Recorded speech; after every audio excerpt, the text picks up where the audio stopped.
For the last 2 years, we've investigated some of the most shocking land disputes in Kenya through our series titled Deals. We've exposed how land theft cartels operate, targeting innocent landowners using forged documents, fraudulent claims, and even forceful evictions. The cases we uncovered followed a disturbingly similar pattern, highlighting just how helpless many Kenyans feel when it comes to land disputes. Akapema muwekele ile maratasi yote mko naye, muwekele wapi? Ametufanya sisi zote tu maskini ya Mungu. At the end of our first season, we asked you to share land cases that needed investigating, and you did in overwhelming numbers. We couldn't take on every case, but what was clear from your responses is this: Kenya has a deep systemic problem when it comes to land tenure. The question is, do the systems meant to protect landowners actually work, or are they distorted to only serve those with money and power? In my particular case, it is the DCIO who had given instructions to the breakdown crew to drag the container. In this final episode, we revisit some of the cases we covered 2 years ago. Have things changed? Have victims found justice? Or is the battle for land ownership still as relentless as ever?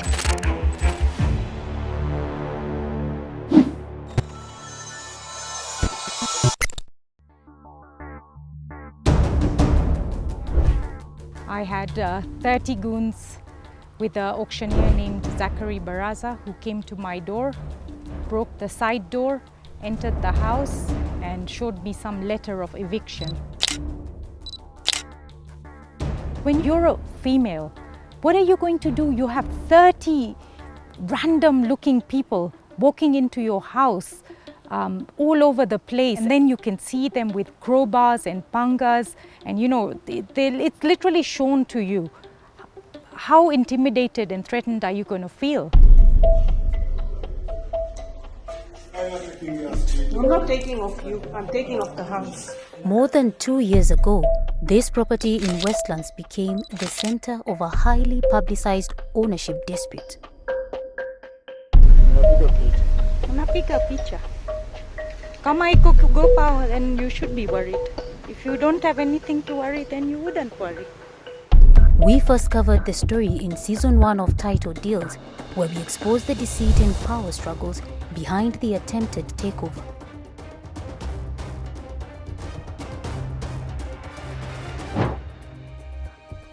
Official records in our possession tell the story of a property with a long, convoluted history. First registered in 1949 under Michael Lubiz, before changing hands to Bartuk Shah in 1976. For decades, the Shah family lived and built their lives here, secure in the knowledge that the legal documents proving their ownership were indisputable. However, what seemed secure on paper turned out to be the opposite. The Shahs found themselves in the midst of a war with powerful adversaries who had set their eyes on the land. And on the day when we called police from 3 different police stations from Parkland, Spring Valley and Gigiri, not one police responded. You have to be very, very well connected for you to be able to stop 3 police stations from attending. What are we supposed to do as an ordinary citizen? I'm not politically connected. Does that mean that I have no rights in this country? It took them 4 days to demolish my house. And is it going to take me 4 years or 40 years to get justice? No, it can't work like that. How do you let the perpetrators just get away for years on end? Something has to be done with the justice system. So, was justice ever served, or was their experience yet another unfortunate chapter in the cycle of impunity? The allegations of trying to tarnish Laria Company by saying that he fraudulently obtained land title or whatever, fake orders, those are just mere allegations. 2 years later, we return to find out.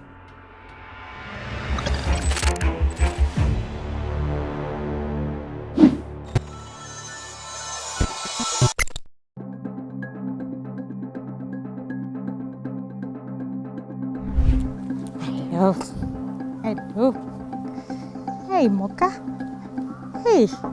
So this is one of my dogs, and my other dog went through severe depression and aggression after all this happened. He was locked up for a week at the vets, and he got extremely depressed and aggressive. So unfortunately we had to put him down. And this one has been a bit sad ever since we've had to put the other one down. So this is the reason why I come in here every day or every other day to come and see this dog, because no matter what, we're not here, but we've still got to make her feel that we are here for her.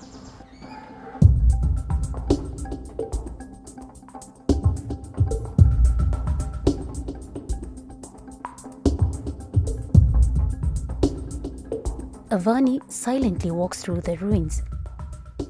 Even among the wreckage, there are glimpses of what made this place special to her. Mocha! Her dog, one of the few pieces of home she still has, stays close as a silent witness to the loss. Hey, Mocha. Here. Come. I love the coolness here and the green. I think the green is quite meditative. So every morning I would sit outside and have my coffee. That's one thing I really miss. We sit down with Avani to hear what life has been like since that fateful day. Has time brought healing, or is the fight for justice still far from over? Firstly, it's really taken a toll on me mentally and also health-wise. In June 2023, I got a mild stroke and I was hospitalized for that. My blood pressure was out of control due to lack of sleep. Constantly I would be having thoughts about what happened. I keep seeing the faces of the goons, over and over again. Just trying to find that peace has been really, really difficult. After all this has happened, we can't go back into what it was. So we'll try to look forward into something better. And we're just hoping that we can get the correct decision, or the courts can come up with the right decisions in all this. Because up to now, everything that happened has been through impunity. And we are just worried that will it continue to work in the same way, or will we find justice? With nowhere else to turn, the Shah family took the matter to court seeking justice.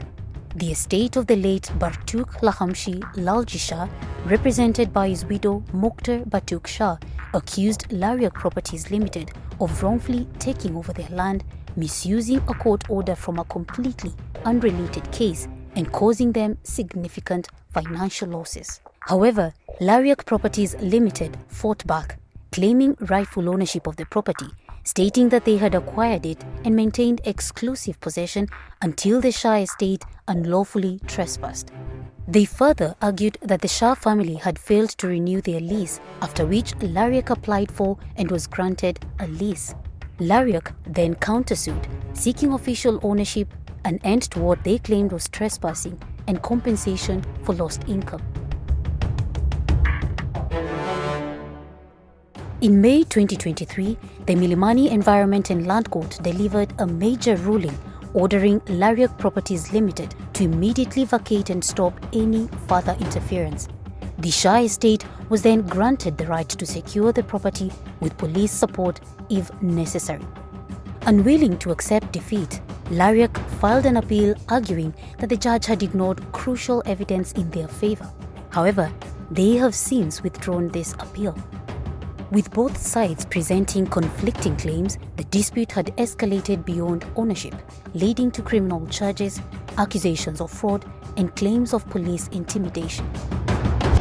In terms of the criminal case, there's been 1 or 2 times that I've gone for a mention, and the mention was the day before. The dates had been changed without us even knowing. I would turn up at court and I would be told by our prosecutor that the case was mentioned yesterday. Whenever there were mentions in the criminal cases, they're verbally given dates. So you just know it from that. So when they even change it, it's not as if it's documented anywhere that you know that this is the day. I used to rely on what my DCI officer and the prosecutor would give me for dates. Because what am I? An ordinary citizen?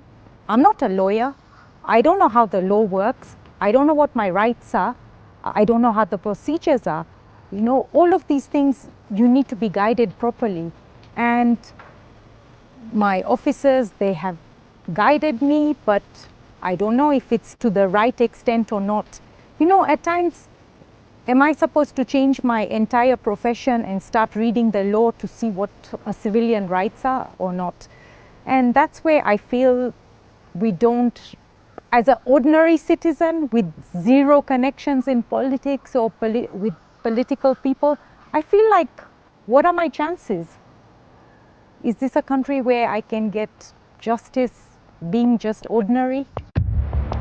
Determined to seek accountability, the Shahs pushed for criminal charges against those they believed had orchestrated the attempted takeover. But then April 2024 brought another twist in this already convoluted tale. The High Court in Nairobi threw out the criminal charges against the individuals accused by the Shah estate, ruling that the police and prosecutors had acted unfairly by not allowing them to be heard before deciding to prosecute them. As a result, the court cancelled all the criminal charges against them, stopped further police investigations, prohibited the prosecution from continuing the cases, and ordered the government to pay their legal costs. A whole hearing, a judgment was given that the case has been struck out because Lariak and Barasa said that their witness statements were not taken. How can their witness statements be taken when Lariak's directors were on the run?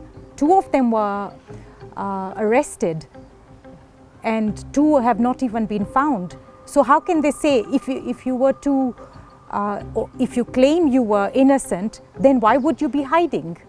And why would you run away? And why would the police have an arrest warrant on you? While the judgment removed the criminal element of the case, a major setback for the Shah family, it did not resolve the issue of who truly owns the land. That decision will be made in the ongoing civil case. I think the judgment is completely unfair. Completely unfair. Why have they never questioned that Lariak directors were on the run? And why was this hearing done when we were not in court? In such a case, goons are used everywhere. The auctioneer that did this came in with goons. It's okay for him to come in with goons. Nothing has happened to him. But on the contrary, if I came in with goons, I would be in prison right now. So where is the law and justice there? Why do we have a court? Why do we have judges? Why do we have lawyers? Why do we have rules? Why do we have a constitution? So that we can follow a certain set of norm rules that are there for people to say what is right and what is wrong. This is the country that I grew up in, my parents grew up in. I just can't live that way. And I can't live at the worst of times because there are so many others facing similar situations. Running away is not a solution. We have to find a solution for the right.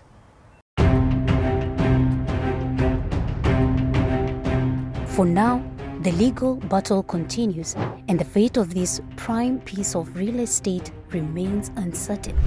But this is not just a personal dispute or one family's fight. It is a symptom of the issues afflicting land ownership in Kenya, where competing land titles, legal loopholes, and allegations of fraud make battles over property some of the most bitterly contested cases in the courts. It boils my blood because you see, with not coming up with the right decisions or punishing the culprits, they constantly do it again and again and again. And behind this person, there definitely has to be someone who constantly protects them. That is the thing. The link has to be found as to who is protecting them. If they are allowed to get away with what they have got away with, then it's going to be a norm in Kenya. Go, destroy, and then get away with it. But they're emboldened because Kenyans went to the ballot and established a kleptocracy in the country where everything goes in this country. So they know there's nothing you can do. They will run circles around you in the courts for years, because we also have a very ineffective justice system that takes too long to resolve some of these problems. And that is what guarantees these people. Because if you are just a poor person, like now that family in Westlands that you were talking about, it is the cartels in City Hall who look at all those leases and know which leases have expired and which ones have not. And they conspire with goons to make sure that they frustrate even your process of renewal of those leases. Many of those families, you'll find like the head of a family is some old guy who has maybe retired to Europe or some other places. They have all that data on you. So it makes it very easy for them to steal people's property. And it is a most unfortunate situation. But for as long as the top leadership of the country is such that such things are permissible to them, they even indulge in them themselves, then you can see that there's a problem. Avani's fears and Senator Sifuna's insights lay bare a broken system, where the powerful seem to have the upper hand while the ordinary families struggle for justice in an uneven fight. When land theft is legitimized through bureaucratic processes and court battles stretch on for years, it raises a troubling question. Is land grabbing being rewarded? If genuine landowners can have their property taken away in this way with no consequences, those who know how to exploit the loopholes are not just showing that it's possible, they are also clearly profiting from this practice.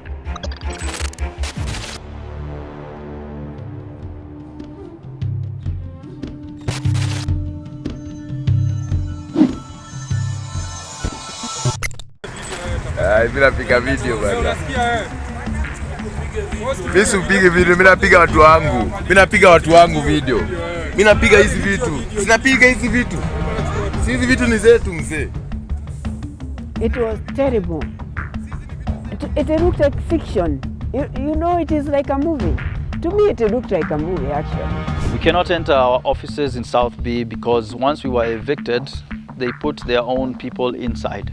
And once they put them inside, they denied us access into the premises. So even now, even if we try to go there or do anything at all, we have people there who are very ruthless, and they will not allow you to enter unless they say they've been given instructions by one Hassan Ibrahim Isak. Mbona mnaogopa bwana kama wakora? Simfungue gate. Yeye bwana wakora, basi fungua gate. Tunataka kujua wewe ni nani kwanza. When we first met Edwin Mashira and Lucy Gathoni Washira nearly 2 years ago, they were in a different place, both physically and emotionally.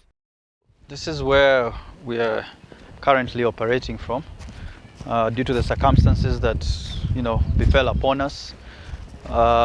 We had to find somewhere where we can, put our equipment and our uniforms and all that stuff and set up our places of operation. This is now my current office where I operate from. At least somewhere I can sit down and plan for the work of the day. So it's a semi-permanent structure, but it keeps the work going, keeps the company going.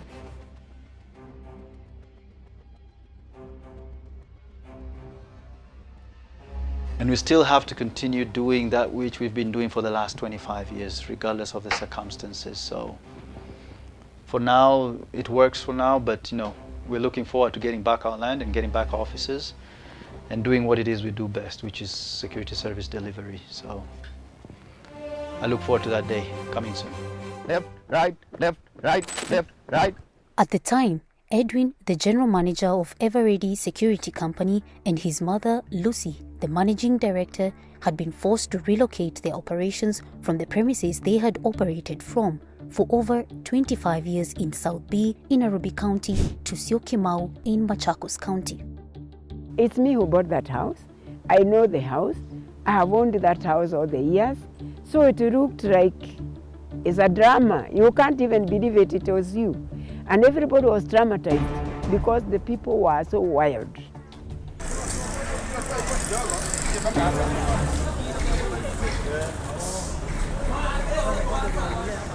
I've never experienced that kind of it was terrible. Actually, I don't even know how to, because I could not cry. I didn't have you felt helpless?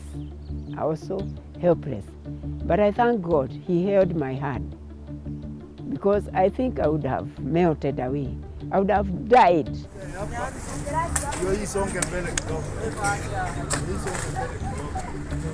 There is no integrity in this nation. There is no law and order. There is no respect for other people's property. Because our country is a very rich country.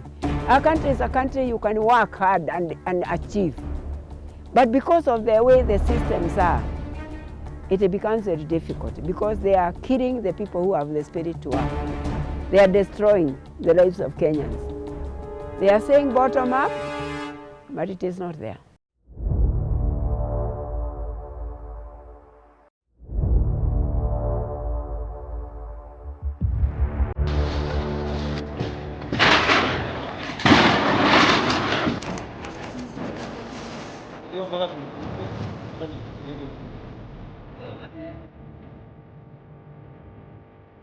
After 2 years of legal battles, a court order allowed Eveready to reclaim their property on the morning of Thursday, 14th November 2024. The property is back in their custody, at least for now.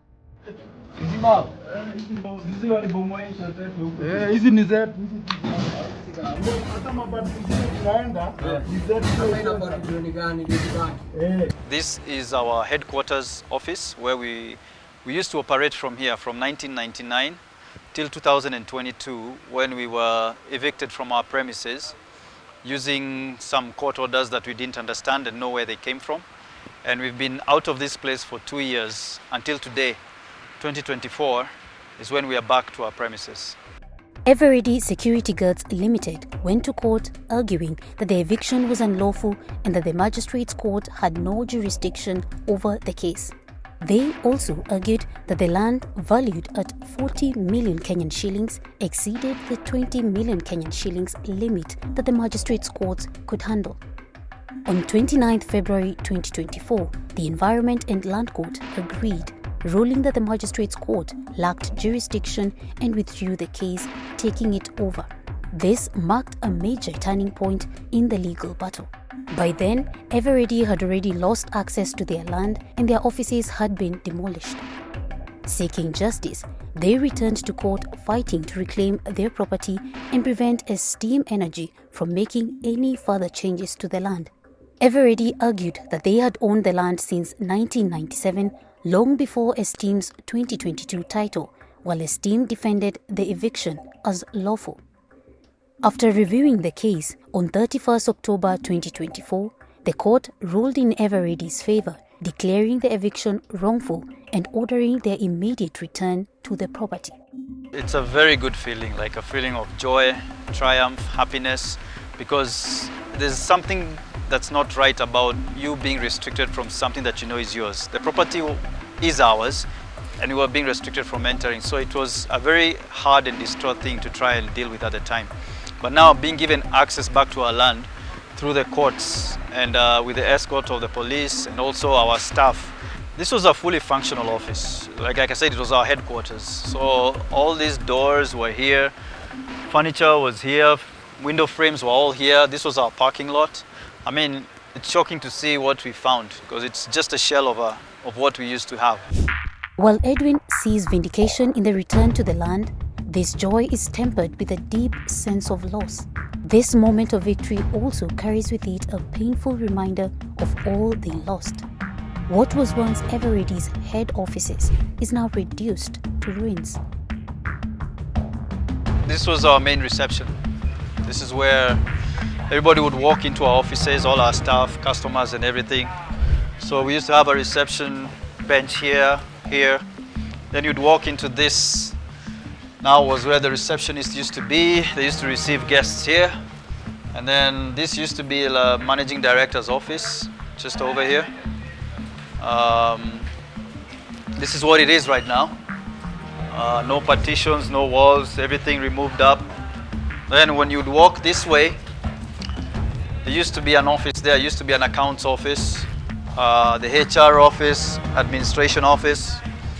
Used to be on this side here, but as you can see now, they demolished everything here, which was against the court orders that they were given anyway, because they were not supposed to demolish the structure. So you can see clearly they were in contempt of the court proceedings.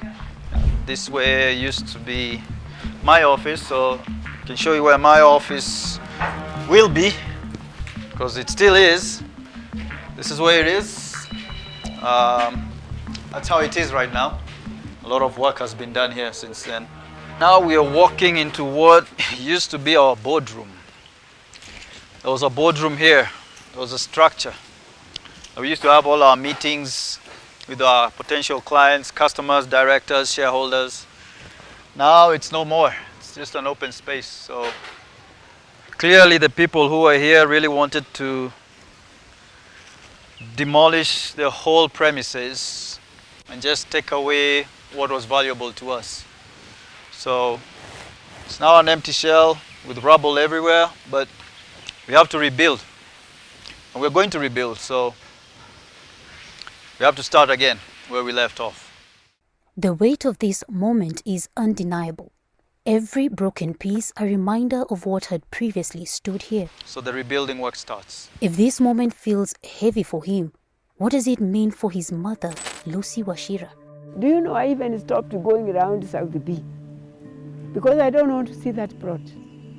Anytime I see it, I feel angry. I feel desperate.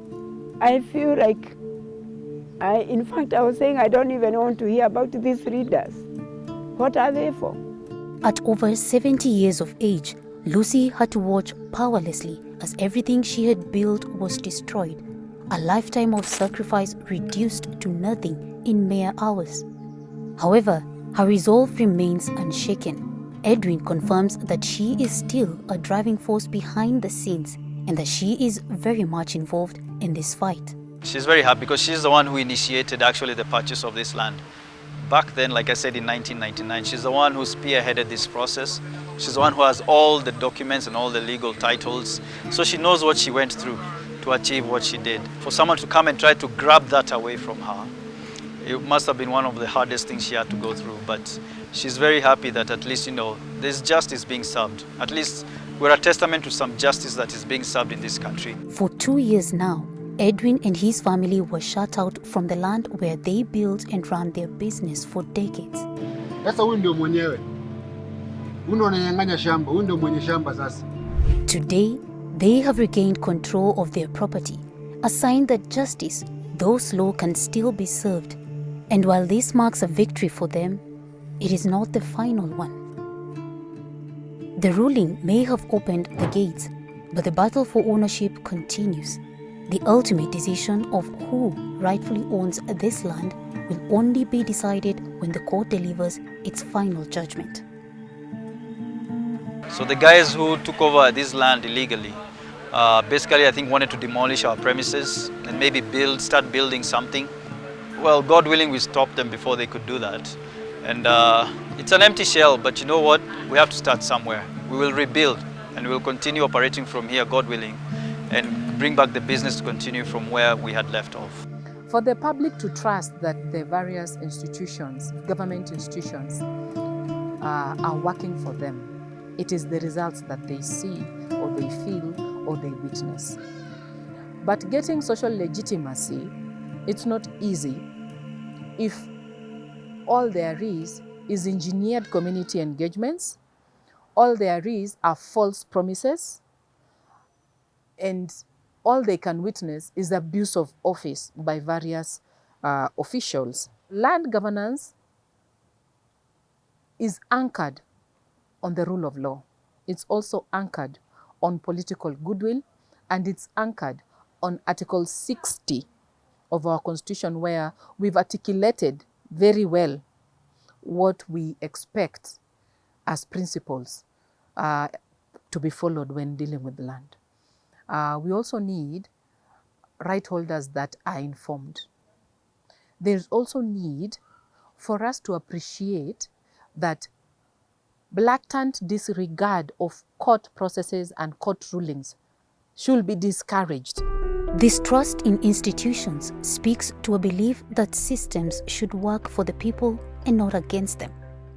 However, can there ever be trust when impunity thrives and might is seen as right? When land can be taken from its rightful owners, how does even one start to fight to keep what is rightfully theirs? There's a whole new future of a new generation, my children's generation. How would they want to live here? Yeah, there is every reason for despondency, because you can see the sort of helplessness that is there amongst the population. A state that cannot protect private property then is not even a state. In Kenya, owning land is one thing, keeping it is another. So, if the law can't safeguard ownership in this country, then who can?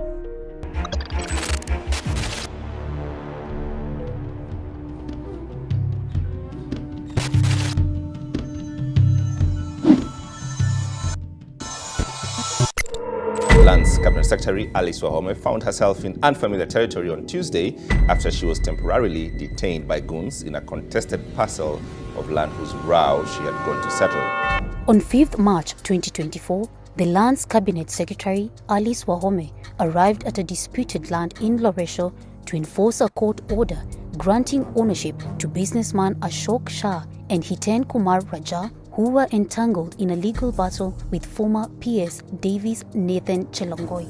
But even with the full authority of the state behind her, the illegal occupants refused to back down and padlocked the exit gate, leaving the CS and her team trapped inside. When I'm in the company of the DCC of this area, when I'm in the company of OCPD, Office of DCI, that goons will lock a gate that we accessed to come here. I understand the challenge that he's been facing.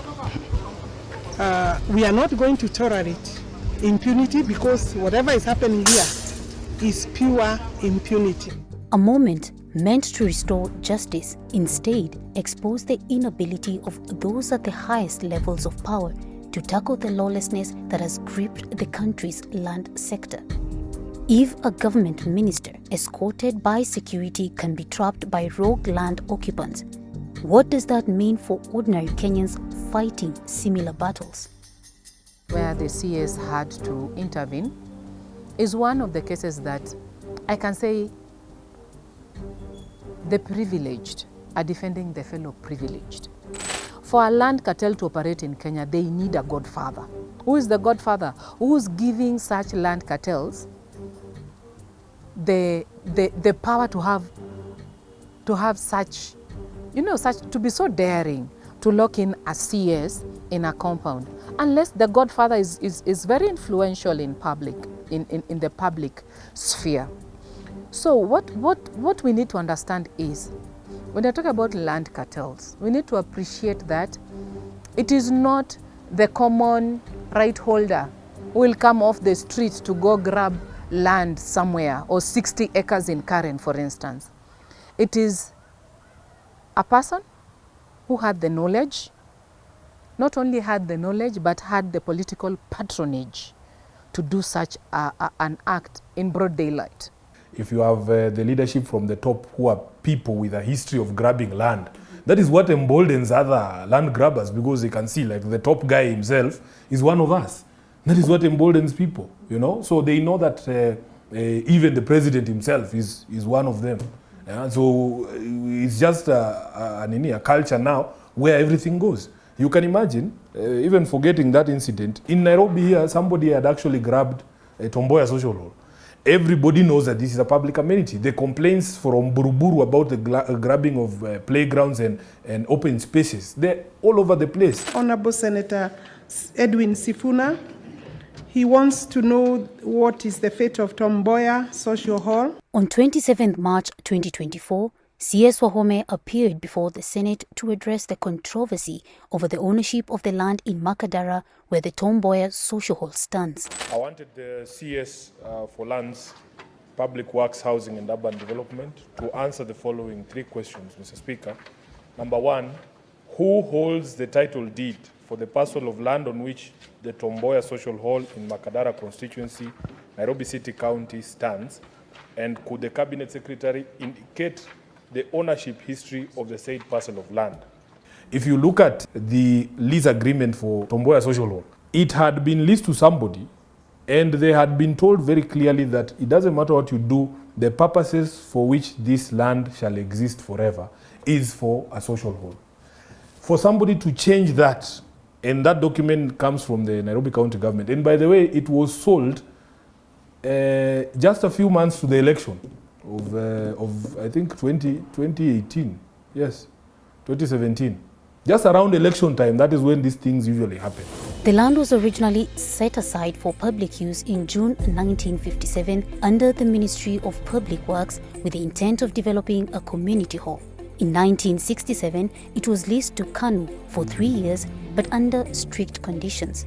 The party was required to pay rent and the land was to remain public property. However, in 1985, KANU applied for ownership and was issued a 99-year lease, but failed to pay the required statutory fees, causing the offer to lapse. Despite this, in 2018, the lease was registered in KANU's name. Then, just 3 years later, on 22nd February 2021, the land was transferred to Gami Properties Limited, a move that has since raised serious concerns. It's a public land. Honorable Senator for Nairobi, I want to confirm, standing on this floor, that Gami Properties Limited got an irregular allocation, and I will proceed to cancel that title. We got the Cabinet Secretary for Lands to revoke that title, and the process of reverting it back to the people of Nairobi is ongoing, although the last time she was in Senate, she said that that private developer had gone to court to challenge the decision by the ministry. So you can imagine an amenity as obviously public as Tom Mboya Social Hall can actually be grabbed. So there's a big problem. I will leave a copy of the CR12 to show the individuals that own Gami Properties Limited. My office obviously misbehaved by allowing this. But that was done jointly with the National Land Commission. We will work together using Section 79 of the Land Registration Act. Thank you. In her own words, the CS acknowledges that her ministry played a role in the irregular allocation of this land, an admission that speaks to a much deeper problem within Kenya's land governance system. This case is yet another example of how both private and public lands remain vulnerable. If even government institutions can facilitate questionable transactions with public land, how safe is land held in private ownership? If the very offices meant to protect land rights can be complicit in their violation, then who is truly safe? Everyone's realized in Kenya, what do you want done? Pay someone and get whatever you want done. It seems like the goons are running Kenya right now. The police are scared of goons. In fact, when the goons were here, 2 of the police officers came. They were sitting over here in the corner trying to monitor this house. They got shoved a little bit and they left. So it seems that Kenya is run by goons and not by police, and they seem to have more powers. You know, the faith in law in Kenya is so thin, so thin. Integrity is so thin again. I wish people would take their jobs a bit more seriously and make the right decisions. The reason why they've reached to the position they have is to give people a fair trial, not to see who can tilt their bank balances. Fears will always come and go. Even if they're there, we're not going to dwell on them or think about them, because when we have fear, then we can't move on. So we have to move on knowing that this is what we are meant to do. So we'll keep on going. If there's an obstacle there, we believe God will fight that battle for us. Both Avani and Edwin have fought to reclaim what was taken from them. For now, they have access, but it is temporary, fragile, and uncertain. Their fate like that of many others, rests in the hands of a justice system that has often failed the very people it is meant to protect. So, what happens to those who lose? The ones who lack power, wealth, or connections? Each one of the people seeking office, you must examine their history, because they say leopards don't change their spots. If somebody has that history of theft, of grabbing public resources, grabbing other people's property, you can't expect that person to change. And you can't expect that person to establish a system where these things are discouraged, you know. You have seen there's been systematic attacks on all institutions that are supposed to hold leadership accountable. Because Parliament has powers to stop these things, but who are those members of Parliament? Who are they? I am very proud when I brought the question on Tomboya Social Hall to Parliament. The Cabinet Secretary for Lands was able to revoke that title, and the process of reverting Tomboya Social Hall to the people of Nairobi is ongoing. You can see we have consistently told the Chief Justice that she needs to keep the relationship between the executive and the judiciary very kosher, so that there was a point when she was being invited to State House for tea. And I told her, you know, that's not what you should be doing. You should keep some clean distance between yourselves, even between Parliament and the executive. Kenya's biggest problem is a software problem. It is corruption, it is a lack of integrity, it is a lack of transparency, it is greed, and it is, you know, just bad governance generally. So that is a problem, and unless we fix that problem at that fundamental level and retrace our steps back to the values of our society and the values of the constitution, these things are going to continue. If you put a thief in charge of a country, thievery becomes everybody's favorite pastime. Kila mtu atakuwa mwizi.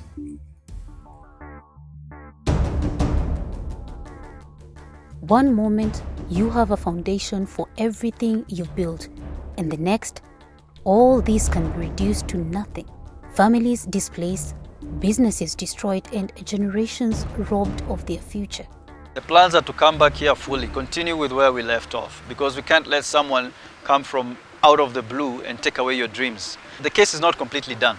What we've been given is possession of our land based on what we have and what we have proved in court. So we will continue operating from here. Let the other side prove their case if they want, because we are the ones who have been here all those 22 years. So that we will continue with our business and will continue to flourish regardless of the circumstances, and hope for the best for the conclusion of this matter, because we know we are the real owners of this land. Starting from zero all over again, it's taken quite a lot of toll. You know, your 50s are not where you want to spend your time working hard. It's the time you want to take a little bit of a back step, but then this has just put us so many steps behind. You know, every time I come here, I always feel I wish I was still here. I wish I lived here. I would be doing this right now. I would be doing that right now. But this is it. You know, there's a difference between a home and a house. I live in a house right now, but I don't live in a home. A home is where your heart is. A house is which gives you a place to stay, but you don't feel it with your heart that you belong there. I miss my home. I miss my home a lot. Time and again, the powerful take what they want, while those on the other end are left to rebuild from nothing. Court orders ignored, laws bent, and justice delayed until it no longer matters. If the law is unable to protect landowners, what does? Money? Power? Connections? How many more homes will fall? How many lives will be displaced before something changes? If this series has shown us anything, it's that land ownership in Kenya is not guaranteed. Titles can be contested, rulings ignored, and justice delayed into irrelevance. And until there is real accountability, no one is safe.